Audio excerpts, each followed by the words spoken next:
അലൈക്കും.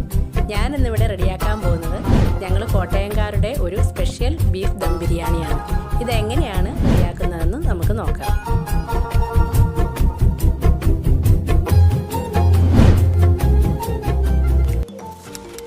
ഞാൻ ബിരിയാണിയിലേക്കായിട്ട് 1 kilo basmati rice ആണ് എടുത്തിരിക്കുന്നത്. ഇത് നമുക്ക് ഒരു അരമണിക്കൂർ കുതിരാനായിട്ട് കഴുകി വൃത്തിയാക്കിയതിന് ശേഷം ഇത് കുതിരാനായിട്ട് എടുത്ത് വെക്കണം. ഞാനിനി അതൊന്ന് കഴുകി വൃത്തിയാക്കി എടുക്കും. 1 കിലോ ബീഫാണ്, അത് നന്നായിട്ട് ക്ലീൻ ചെയ്ത് ഞാൻ വെച്ചിരിക്കുകയാണ്. ഇനി നമുക്കിത് വേവിച്ചെടുക്കാം. ഇത് ഞാൻ കുക്കറിലിട്ട് വിസിലടുപ്പിച്ച് വേവിക്കുകയാണ് ചെയ്യുന്നത്.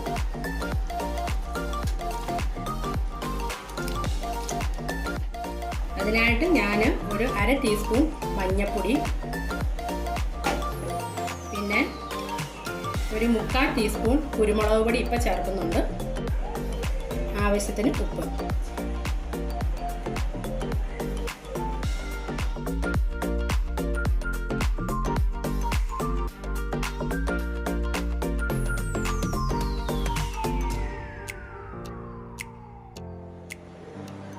ഞാനിതിൽ ഒരു 1/2 ടീസ്പൂൺ മല്ലിപ്പൊടിയും കൂടെ ചേർക്കുന്നുണ്ട്.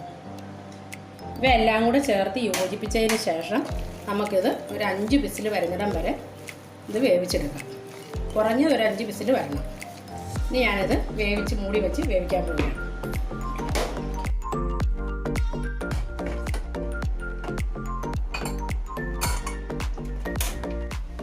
നമ്മളിനി പാൻ ചൂടാവുമ്പോൾ അതിലേക്ക് ഓയിൽ ആവശ്യത്തിനൊഴിച്ച് അതിൻ്റെ കൂട്ടത്തിൽ ഒരു 2 ടീസ്പൂൺ നെയ്യും കൂടെ ചേർക്കുന്നുണ്ട്. ഞാൻ നെയ്യും കൂടെ ചേർത്തിട്ട് നമ്മളത് സവോള വറുത്ത് കോരി എടുക്കുകയാണ്.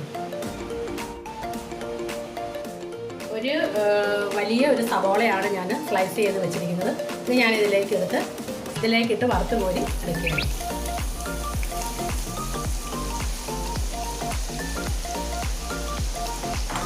ഇത് നന്നായിട്ടൊരു ഗോൾഡൻ നല്ല ബ്രൗൺ നിറം ആകുന്നിടം വരെ നമുക്ക് വറുത്ത് നിറമായി വരുമ്പോൾ നമുക്കിത് ഒരു മാറ്റിയെടുക്കണം. വറുത്ത്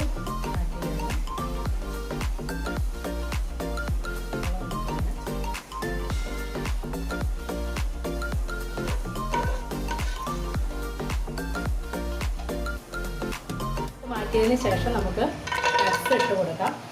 അതിന് ശേഷം അതിൻ്റെ കൂടെ തന്നെ കിസ്മിസും നമുക്ക് ഇട്ട് കൊടുക്കാം. ഇത് നന്നായിട്ടൊന്ന് വറുത്ത് പോരാം.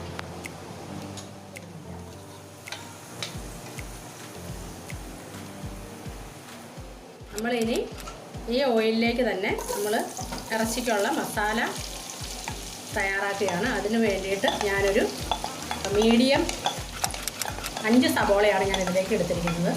അത് സ്ലൈസ് ചെയ്തതാണ്. ഇത് നന്നായിട്ട് വഴന്ന് വരുമ്പോഴാണ് ഇതിലേക്ക് അടുത്ത ഇൻഗ്രീഡിയൻസ് എല്ലാം നമ്മൾ ചേർക്കും. ഞാനിനി മസാലയ്ക്ക് വേണ്ട അടുത്ത ഇൻഗ്രീഡിയൻസ് ആണ്. അതിന് വേണ്ടി ഒരു 6-7 പച്ചമുളക്, അത് വലിയതാണെങ്കിൽ അതിനനുസരിച്ച് എരിവിനനുസരിച്ചുള്ള മുളകേ ഉള്ളൂ നിങ്ങൾ എടുക്കാവുള്ളൂ. കൂടാതെ വെളുത്തുള്ളി ഒരു 7-8 അല്ലി വെളുത്തുള്ളി, ഒരു വലിയ പീസ് ഇഞ്ചി, പിന്നെ ഒരു 6-7 ചെറിയ ഉള്ളി. ഇത് ഇത്രയുമാണ് ഞാനിനി ചതച്ചെടുക്കാൻ പോകുന്നത്. സവോള അങ്ങനെ നന്നായിട്ട് വഴന്നു വന്നിട്ടുണ്ട്. ഇനി നമുക്ക് ഇതിലേക്ക് ഇഞ്ചി, വെളുത്തുള്ളി, പച്ചമുളക്, ഇത് ഇത്രയും ചതച്ച പേസ്റ്റാണ്. ഇത് നമുക്കിതിലേക്ക് ഇട്ട് കൊടുക്കാം.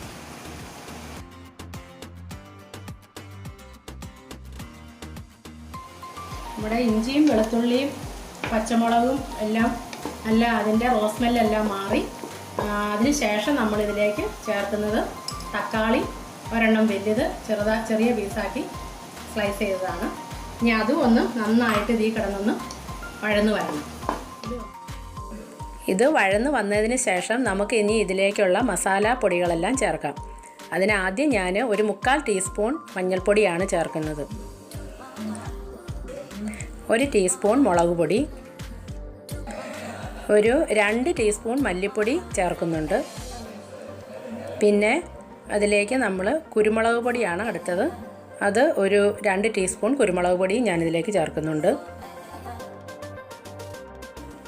പിന്നീട് ഗരം മസാല ഒരു 2 ടീസ്പൂൺ ഗരം മസാല.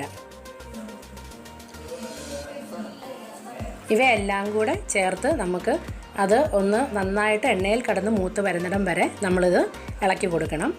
അത് നന്നായിട്ട് മൂത്ത് വന്നതിന് ശേഷമാണ് ഇനി അടുത്ത ഒരു സീക്രട്ട് ഇൻഗ്രീഡിയൻറ്റ് ഞാനിതിലേക്ക് ചേർക്കുന്നത്. ഞാനിതിലേക്ക് ഒരു ബൗൾ തേങ്ങ ആണ് ഇത് വറുത്ത് എടുക്കുന്നത്. ഇതാണ് ഇതിൻ്റെ ടേസ്റ്റ് വരുന്ന ഒരു സീക്രട്ട് ഇൻഗ്രീഡിയൻസ് എന്ന് പറയുന്നത്. നമുക്കിനി ഇത് ഒന്ന് നല്ല ബ്രൗൺ നിറം ആകുന്നിടം വരെ ഒന്ന് വറുത്ത് എടുക്കാം.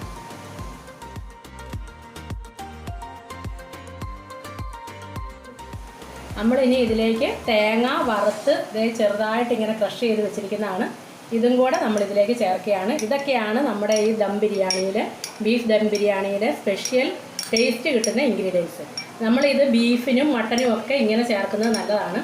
ചിക്കൻ അങ്ങനെ ചേർത്തില്ലെങ്കിലും കുഴപ്പമില്ല. ബീഫും മട്ടനും ഒക്കെയാണ് ഇങ്ങനെ ഈ രീതിയിൽ നമുക്ക് കോക്കനട്ടെല്ലാം വറുത്ത് പൊടിച്ചിങ്ങനെ ചേർത്ത് കഴിഞ്ഞാൽ അതിൻ്റേതായിട്ടുള്ളൊരു ഫ്ലേവർ അതിന് ബിരിയാണിക്ക് കിട്ടും. ഇനി ഇത് യോജിപ്പിച്ചതിന് ശേഷം നമ്മളിതിലേക്ക് നമ്മുടെ ഇറച്ചിയിട്ട് യോജിപ്പിക്കുകയാണ്.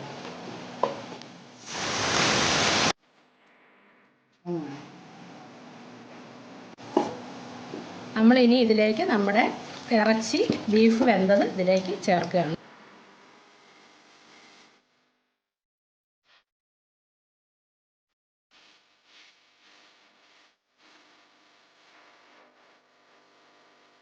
ഞാൻ ഇതിലേക്ക് 1 ടേബിൾ സ്പൂൺ തൈര് ആഡ് ചെയ്യുന്നുണ്ട്.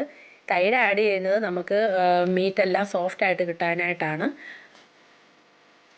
ഞാനിതിലേക്ക് ഒരു 6-7 പീസ് കാഷ്യൂ വെള്ളത്തിലിട്ട് അത് മിക്സിയിൽ അരച്ച് നല്ല പേസ്റ്റായിട്ട് ഇതിലേക്ക് ആഡ് ചെയ്യുന്നുണ്ട്.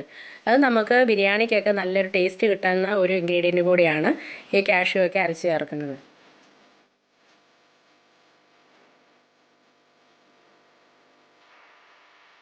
നമ്മളിപ്പോൾ ഇതിലേക്ക് കുറേശ്ശെ മല്ലിയിലയും അതുപോലെ പുതിനയിലയും കുറേശ്ശെ ചേർക്കുന്നുണ്ട്. നമ്മൾ ബീഫിൻ്റെ മസാലയ്ക്ക് ടേസ്റ്റ് കിട്ടാനുള്ള ഇൻഗ്രീഡിയൻസ് ആണ് ഇതെല്ലാം ചേർത്താലേ ഉള്ളൂ നമുക്ക് ബിരിയാണി ആകത്തുള്ളൂ. ഇതൊന്നും ചേർക്കാതെയും ചിലർ ഇതൊക്കെ എടുക്കുന്നുണ്ട്. പക്ഷേ അതിനൊന്നും അത്രയും ടേസ്റ്റ് കിട്ടുന്നില്ല. ലേശം കരിവേപ്പിലയും കൂടെ നമ്മളിതിൽ ചേർക്കുന്നുണ്ട്. കരിവേപ്പില ഇല്ലാതെ നമുക്കിതിനൊന്നും ഒരു ടേസ്റ്റ് ബാലൻസ് ചെയ്യത്തില്ല. കരിവേപ്പില ആവശ്യത്തിന് കിട്ടും. ഇനി ഞാനിതൊരു 10 മിനിറ്റ് ഇങ്ങനെ ഒന്ന് ഇതിൻ്റെ ഇതെല്ലാം ഒന്ന് സെറ്റ് ആകാനായിട്ട് മൂടി വയ്ക്കുകയാണ്. കഴിക്കാനായിട്ട് വെള്ളം വെച്ചത് തിളച്ച് വരുമ്പോൾ അതിലേക്ക് ഈ മസാല ഇൻഗ്രീഡിയൻസ് എല്ലാം നമുക്ക് ചേർക്കാം. അതായത് ഗ്രാമ്പൂ, ഇത് കറുവ, ഏലക്ക, വലിയ ജീരകം, അതായത് പെരുംജീരകം, പിന്നെ കുരുമുളക്, പിന്നെ ബേ ലീവ്സിൻ്റെ 2-3 പീസ്. ഇതെല്ലാം കൂടെ ഈ വെള്ളത്തിലേക്ക് നമ്മൾ ഇടുകയാണ്.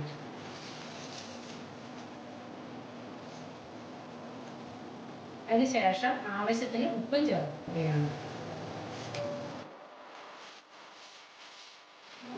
ലേശം ക്യാരറ്റ് നമ്മളിതിലേക്ക് അരിഞ്ഞതും അതും ചേർക്കണം.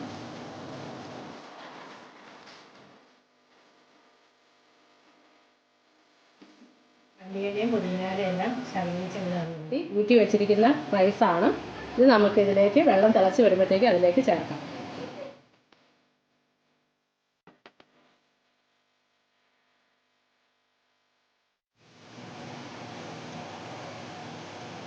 നമുക്കിത് മൂടി വെച്ച് നന്നായിട്ട് തിളച്ച് അരി ഒരു 3/4 പരുവത്തിൽ റൈസ് വെന്ത് വരുമ്പോൾ നമുക്ക് ഇത് ഊറ്റിയെടുക്കണം. ഫ്രൈൻ ചെയ്ത് മാറ്റിയെടുത്ത് ദമ്മാക്കി എടുക്കാം. 1 ടീസ്പൂൺ നെയ്യും കൂടെ ചേർക്കുകയാണ്. അത് നമുക്ക് റൈസ് ഒട്ടി പിടിക്കാതിരിക്കാൻ വേണ്ടിയിട്ടാണ്. ഇത് ഓയിൽ ചേർത്താലും മതി, അല്ലെങ്കിൽ നാരങ്ങാനീരോ അങ്ങനെ എന്തെങ്കിലും ഉണ്ടെങ്കിൽ അത് ചേർക്കുക. എൻ്റെ കയ്യിൽ നാരങ്ങാനീരില്ലാത്തതുകൊണ്ട് ഞാൻ നെയ്യാണ് അതിലേക്ക് ചേർത്തത്. ഇനി നോക്കുമ്പോൾ അരി അകത്ത് വേവ് കറക്റ്റ് കടിക്കാത്ത രീതിയായിരിക്കും. നമുക്ക് ബിഗിനേഴ്സിനെ ഉദ്ദേശിച്ചാണ് ഞാനിതെല്ലാം വ്യക്തമായിട്ട് പറയുന്നത്. കാരണം അവർ അരി ഊറ്റിയെടുക്കുന്നത് അറിയത്തില്ലെങ്കിൽ അവർ ഗീ റൈസ് പോലെ ഇതാക്കിയിട്ട് നമുക്ക് ഇതുപോലെ തന്നെ ദമ്മിട്ട് വെക്കാവുന്നേ ഉള്ളൂ. ഇതിപ്പം നമുക്ക് ദമ്മിടണമെങ്കിൽ ഇങ്ങനെ തന്നെ എടുക്കാറേ ഉള്ളൂ. അതിൻ്റെ ഒരു കറക്റ്റ് വേവും കാര്യങ്ങളും എല്ലാം നോക്കണം. അരി വരുന്നതിൻ്റെ ആ ഒരു അകത്ത് അരി കടിക്കരുത്. അരി കടിക്കാത്ത രീതിയിൽ വേണം നമുക്ക്, ഈ ഒരു രീതിയിൽ വേണം നമുക്ക് അരി വെന്ത് കിട്ടാൻ. ഇനി നമുക്കിത് അടുത്ത ആ ഒരു ഇതിലേക്ക് മാറ്റി വയ്ക്കാം. അരി വെന്തതിന് ശേഷം നമുക്ക് ദം.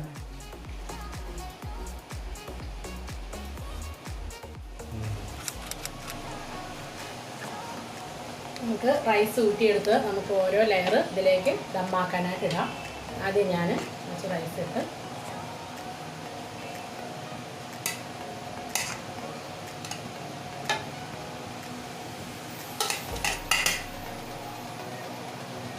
ഇനി ഇതിൻ്റെ റൈസ് ഫസ്റ്റ് ലെയർ ഇട്ടതിന് ശേഷം 1 ടീസ്പൂൺ ഗരം മസാല ആഡ് ചെയ്യുക. അതിനുശേഷം പുതിനയും മല്ലിയിലയും നമുക്ക് അതിലേക്ക് അതും ആഡ് ചെയ്യണം.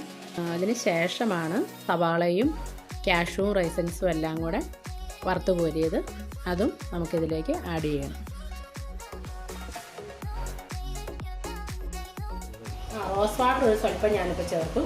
ഇനിയിപ്പം നമുക്ക് എസൻസ്, പൈനാപ്പിൾ എസൻസ് ഇഷ്ടമുള്ളവർക്ക് പൈനാപ്പിൾ എസൻസ് ചേർക്കാം. ഞാനിപ്പോൾ ഒരു സ്വല്പം പൈനാപ്പിൾ എസൻസ് ചേർക്കുകയാണ്. പൈനാപ്പിൾ നമുക്ക് കിട്ടുവാണെങ്കിൽ അതായിരിക്കും ഒന്നും കൂടെ സ്ലൈസ് ചെയ്ത് ഇതിൽ ചേർക്കുന്നത് നല്ലത്. ഞാനിപ്പോൾ ഒരു 1/2 ടീസ്പൂണേ പൈനാപ്പിൾ എസൻസ് ചേർക്കുന്നുള്ളൂ. എസൻസിൻ്റെ സ്മെല്ല് ടേസ്റ്റ് ഇഷ്ടമുള്ളവർ മാത്രം അത് ചേർത്താൽ മതി കേട്ടോ. ഇതൊക്കെ ഓപ്ഷനിലാണ്. അടുത്ത ലെയർ റൈസ് കൂടി നമ്മളിതിൽ ഇടുകയാണ്.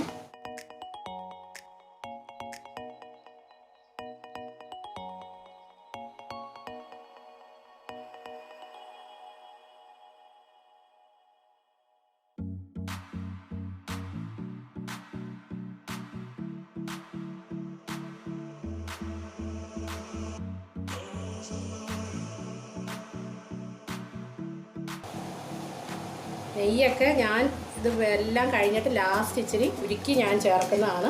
നമ്മൾ ആദ്യം അപ്പം കുറച്ച് നെയ്യിലാണ് ഇതെല്ലാം റെഡിയാക്കിയത്.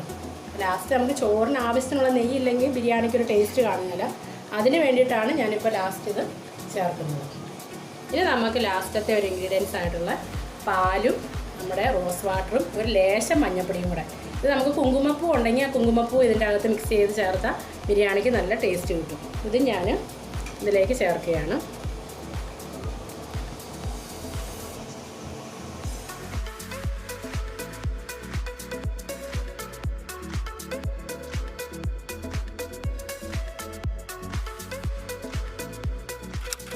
ഞാൻ ഫോയിൽ പേപ്പർ കൊണ്ടാണ് ഇത് കവർ ചെയ്ത് വെക്കുന്നത്. ഒട്ടും തന്നെ ആവി പുറത്ത് പോകാത്ത രീതിയിൽ വേണം നമ്മളിത് ദമ്മ് സെറ്റ് ചെയ്യാനായിട്ട്.